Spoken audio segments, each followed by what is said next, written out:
يقول صلى الله عليه وسلم في الحديث الصحيح: من قام رمضان إيمانا واحتسابا غفر له ما تقدم من ذنبه. لقد جاءت النصوص الشرعية من كتاب الله وسنة رسوله تحث المسلمين على قيام الليل. قال تعالى مادحا عباد الرحمن: والذين يبيتون لربهم سجدا وقياما.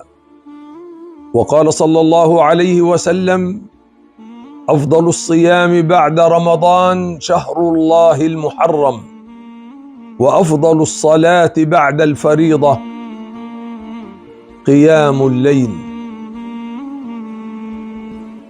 لذلك حرص المسلمون على اغتنام هذه الفرصة الطيبة، خصوصا في شهر رمضان المبارك، لأداء صلاة التراويح، لأداء صلاة القيام.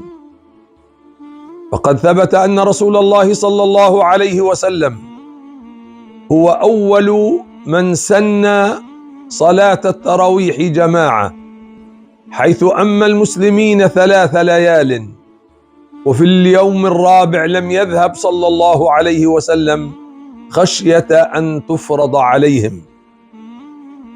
وبقي الأمر على ذلك في حياة رسول الله صلى الله عليه وسلم، وفي أبي بكر أي في عهده، وصدر خلافة عمر رضي الله عنهما.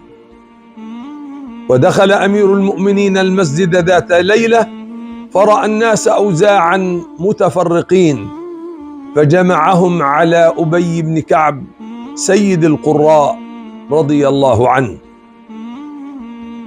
صلاة الليل ثوابها كبير وأجرها عظيم.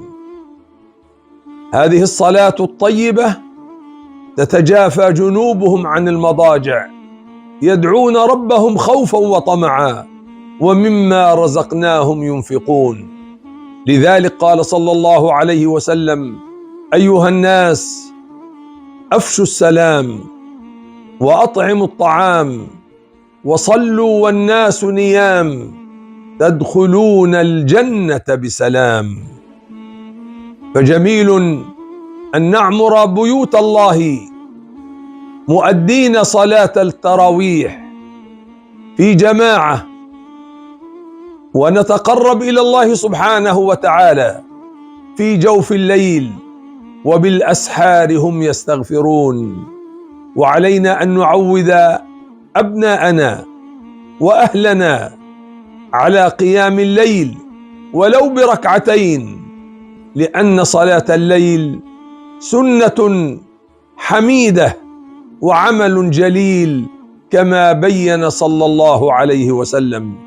نسأل الله أن يجعلنا جميعا ممن يستمعون القول فيتبعون أحسنه، وصلى الله على سيدنا محمد وعلى آله وصحبه أجمعين.